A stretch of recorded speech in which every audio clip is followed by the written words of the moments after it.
Hello, ladies and gentlemen, how's it going? I'm back today with another review, and today we're reviewing Once Upon a Time in Hollywood, the ninth film directed by Quentin Tarantino, starring Leonardo DiCaprio, Brad Pitt, and Margot Robbie, and it has a bunch of other people in there as well, but those are the main people. Now, before we get started, I would just like to get a few things out of the way. First, subscribe. I really appreciate you hit the subscribe button. Also, let me know what you think about the review. Give a like or a thumbs down, doesn't matter. Let me know what I can do better next time. Also, but yes, make sure to subscribe. Really appreciate that. But I would just also like to give a slight spoiler warning because I don't think I'm going to talk too much about like the main specifics of the plot. But just in case, if I want to, slight spoiler warning here. If you are worried I'm going to spoil this movie for you, go see it, and you really want to see it, go see it, and come back here. The review will still be up here. Tell me what you think. Tell me if you agree. Just tell me what you think about the movie in the comments. Now, this movie, I was really excited for. This is my probably third to second most anticipated movie of the summer, behind Endgame and Spider-Man. Maybe it was a little bit ahead of Spider-Man before I went into this movie. Now, the premise of this movie is Leonardo DiCaprio's character. He plays Rick Dalton, a TV cowboy. He's an actor who is trying to make that transition from TV, because he did like a cowboy show on NBC and stuff like that, and he's trying to make a transition from TV to movie, but he's finding it really hard, and he thinks his career is kind of over because he's just making like cameos on TV shows here and there, playing the bad guy. So he's kind of worried that his career is going downhill. Brad Pitt plays his best friend slash stunt double, Cliff Booth, and Margot Robbie plays Sharon Tate, who I don't know much about, but I did a little bit of research, and I know about her murder and the Manson family. And that's kind of the first thing that I ever heard about this movie was the cast. And second of all, every headline when the cast of this movie was announced that this movie is going to but take place during the Manson family and the Manson murders. And I didn't know how that was going to incorporate into the movie, especially after seeing the trailers, because a lot of it seemed to focus on Rick Dalton and his Hollywood career. So it was like, how are they going to incorporate it in there? Sharon Tate is in the movie, who had a relation with the Manson family because of the murder. So they had that going for them. But let's sidetrack. Let's go to Quentin Tarantino. Quentin Tarantino is a very unique director, in my opinion. Just the other day, I watched The Hateful Eight. It's on Netflix. I haven't seen that movie, so I sat down and watched it. I went on like a little Tarantino binge before this movie. And I was so surprised by how much of that movie is just people sitting and talking. And so a lot of just sitting and talking until about the third act, when the action kicks in. And I was so amazed by how entertained I was by the dialogue that was written. Quentin Tarantino is known for writing and directing his own movies, so a lot of the dialogue that he writes is his own. And it was so entertaining in that movie. And that's when I kind of realized for myself that a lot of his movies, and through the other movies that I watch from him, it's just a lot of people just sitting and talking, and then the action comes second. But he's so good at writing dialogue that it's people sitting and talking is very entertaining. Now let's go back to Once Upon a Time in Hollywood. This movie is a lot of like people just sitting and talking. It's a lot of singular moments of people sitting and talking and hanging out. Like, for example, Brad Pitt and Leonardo DiCaprio's character would just sit and hang out and watch a TV show, and there would be like a 10-minute shot of them just sitting and hanging out. There's moments where that's entertaining, and then there's moments where that just kind of falls flat for me, personally. But this is what I gotta say about this movie. This movie was unique. Tarantino, again, is a unique director in my opinion, and like we saw with Pulp Fiction and all his other movies, he has a unique way of telling stories. And this movie, it was definitely unique, because me and my friends walked out of this movie being like, what did we just watch? Because again, it's a collection of singular moments that never really go anywhere, and that's my biggest issue with this movie, is that these singular moments, you think they're gonna connect at the end. You think that they're gonna, you think that it's a spider web of a storytelling where everything just kind of connects to each other. But a lot of times things just happen, and that's it. They're left. They never come back. There's a few things that do happen, and then later they do return, and you're like, oh, okay, yeah, cool, I see that. But a lot of the time, things are just kind of happening in this movie, and that's kind of my biggest thing with this. The biggest issue with this movie for me is that this movie really has no solid storytelling, solid narrative. Yes, like I said, there are people hanging out and kind of just chilling, and at that time, a lot of it has, like I said, it's a lot of singular moments. So there are moments in this movie that you're like, oh, like this is great. Like I had my favorite moments in this movie. And then there's also singular moments that don't make sense. Again, like Pulp Fiction, for example, is a movie that the story is kind of spread all over the place. It's like scenes were put in a blender, and then you're kind of watching it and putting it together, like where everything goes. But at the end of the day, everything connects and it all makes sense. In this movie, the movie just kind of ended, and you're like, okay, there's still some things left there and here and there and here happen. Doesn't really connect, and you're just kind of left confused. But where this movie does shine is Leonardo DiCaprio and Brad Pitt. They are fantastic. They have great chemistry. I mean, they're fantastic actors in their own right. And again, with Quentin Tarantino writing those dialogue and letting actors just sit and talk, you have to have good actors that can carry that dialogue, because you can't just have anybody sit there and do these scenes of people just talking, because I don't think anybody can make it as entertaining as it is.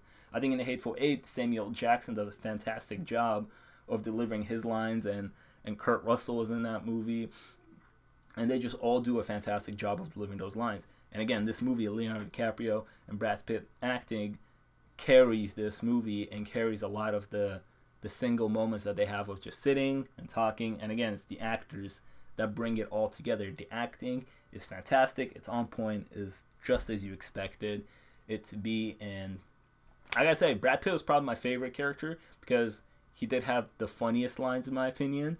And he did kind of have the best things to do and the best lines, especially when it comes to the third act. We'll get to the third act in a little bit. One of the characters that I kind of just sat back and thought, I don't really see why she was there, is Margot Robbie's Sharon Tate, because she didn't really have much to do. A lot of this movie, majority of this movie, is her going to the movies and watching her own movie. And it keeps cutting back to her, and she's sitting there and watching her movie, and you're just like, what's up with this? What's happening here? Again, at the end of the day, the third act rolls around, and the Manson family, the members of the Manson family, do come to kill her. So it kind of does maybe revolve around her.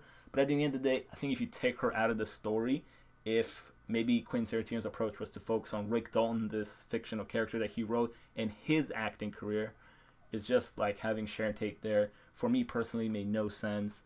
Margot Robbie, we all like Margot Robbie. She's fantastic. But again, she didn't have much to do in this movie. At the end of the day, I was left thinking, did she really need to be in this movie? Which, I mean, at the end of the day, I think the answer is no, to be honest. Besides the fantastic acting, one of the props that I gotta give is Quentin Tarantino is a fantastic director, and I love the editing choices and the camera work, the cinematography, and just the overall directing of this movie. There are scenes in this movie where we watch Leonardo DiCaprio act in like this fake Western show that he's in, and we're just like watching this, and for like 10 minutes, and it's like we've been taken out of the movie that we went to go see, and now we're watching this new Western movie, and we're watching it being filmed, and then boom, it cuts, because Leonardo DiCaprio at one point just forgets his lines, and he's like, oh, can I get my line? And then you realize that, oh hey, like we're on set, we're watching them film this Western movie, but the way it's filmed in a way that we're actually watching this Western movie, and I really enjoyed that. And I really got to praise the directing of this movie. And I think the sets are fantastic. I mean, I wasn't born in the 60s. I don't know much about America in the 60s or Los Angeles and Hollywood. But the sets were fantastic. They were colorful. They were beautiful to look at. They looked like tons of fun. And the set production and the directing and cinematography and everything, production-wise, was fantastic in this movie. Knocked it out of the park with that one. So going back to the story wise, one more thing that kind of happens that was really weird to me and out of place is that by like the 2 hour mark, I'm sitting there and thinking, all right, I'm seeing all these great individual moments happening, character moments, but where is this story going? I needed, like, personally, I needed a direction where it was going, because I couldn't figure it out for the life of me. And so then, boom, hits a 6-month time jump, and you're like, okay, what happened here? But then there's narration, which I appreciate the narration because obviously you need to be caught up with what's happening, and I like the style of the narration. I thought the narration was fun, and it was fun to see what in that 6th month happened. Rick Dalton, Leonardo DiCaprio's character, went to Italy to go film a bunch of Italian movies, and I thought the way they handled the narration was tons of fun, and the editing there was fun. But that 6-month time jump, again, confused the hell out of me with the story, because I was like, okay, everything that happened before, I don't know where it's exactly going. And then a 6-month time jump happens, and now it's confusing me even more, because I'm like, why did this 6-month time jump happen in the story? Where is the story going? And at the end of the day, I was just left confused. The third act, or the last 20 to 15 minutes of this movie, are by far my favorite parts of this movie. I think they're just ridiculous, tons of fun, Quentin Tarantino style, and that's when I think Brad Pitt really shines. He has a bunch of funny lines to deliver there, and he just kicks ass. Now, with the third act, we saw what Quentin Tarantino did in Inglourious Basterds, where he kind of changed the course of history and changed what happened in real life. Like in Inglourious Basterds, he killed Hitler in a movie theater. And at the end of this movie, Brad Pitt ends up killing the 3 people that came to kill Sharon Tate, because they decide they want to go kill everybody in the neighborhood, so they go to Rick Dalton's house. Unlucky, Brad Pitt and his dog were there, and they just saved the day, and Sharon Tate lives, and that's kind of how he changes the way the story goes. And at the end of the day, that's when a few things connected, because early in the movie, Brad Pitt goes to this desert, he meets the Manson family, and then it comes back at the end when he looks at them and he's like, oh, I remember you. Those are the few things that kind of come back full circle, but a lot of it, again, doesn't come back in the third act, and you're just wondering, what the hell happened here? Why? Just why, honestly. The thought that I was left with after the movie was, after the movie was over, there was the title card that came up was Once Upon a Time in Hollywood. And after that ending of Sharon Tate not dying and them just kind of kicking everybody's ass, I kind of realized that maybe this was a in a way a fairy tale, because of the once upon a time thing. I feel like that's used in like fairy tales and like stories like that. And I realized that this was kind of like a what if scenario, or like a fairy tale of Hollywood in the 60s, stuff like that. That's the kind of thought that I was left with after the movie, especially after the title card came up. But again, I don't think this is one of Quentin Tarantino's best works. Like I said, this movie was one of my most anticipated movie of the summer. To be honest, it kind of left the theater disappointed because I did not fully understand what I just watched. It's a lot of great individual character moments that Tarantino is known to write and direct fantastically. The acting is phenomenal in this movie because he has such high caliber actors in it. They do a fantastic job. But again, the fulfillment of not having a direction that the story was going in, me and my friends left the movie confused. We were like, I don't know what we just watched or where that was heading. Or one of my friends actually turned to me and said, what was the point of this movie? And a lot of people will say it's a love letter to the 60s. And again, I wasn't born in the 60s, and I don't know much about the 60s. And I said that the production and everything, I understand that fully.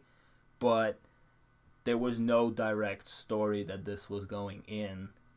Even though I enjoyed individual moments here and there, a lot of it, honestly, I felt like some of those moments, especially in the second act and the end of the first act, could be cut. This movie could definitely be shorter than it actually is. But overall, I think the movie was all right. I expected more from it. Just the lack of a direct narrative kind of disappointed me. The acting was amazing. Everybody was on this movie because of the actors that were in it and Quentin Tarantino directing it. Directing wise, cinematography, production, everything was fantastic. The acting was amazing. But again, I think when your movie just doesn't have a solid story in it, you're just kind of left being like, I guess. And that's kind of how it left this movie, being like, I guess. Like I said earlier, last week or so, I went on a bit of Quentin Tarantino binge from the movies that I haven't seen, and the movies that I did watch, I definitely enjoyed those better than this one. And it's really a shame to say it, because again, I was really excited about it. So if you see Once Upon a Time in Hollywood, leave a comment down below of what you think about the whole movie. I would really like to see what other people think and how they interpreted the movie. But yes, make sure to like, subscribe. I'd really appreciate all of that. And I'll see you guys next time.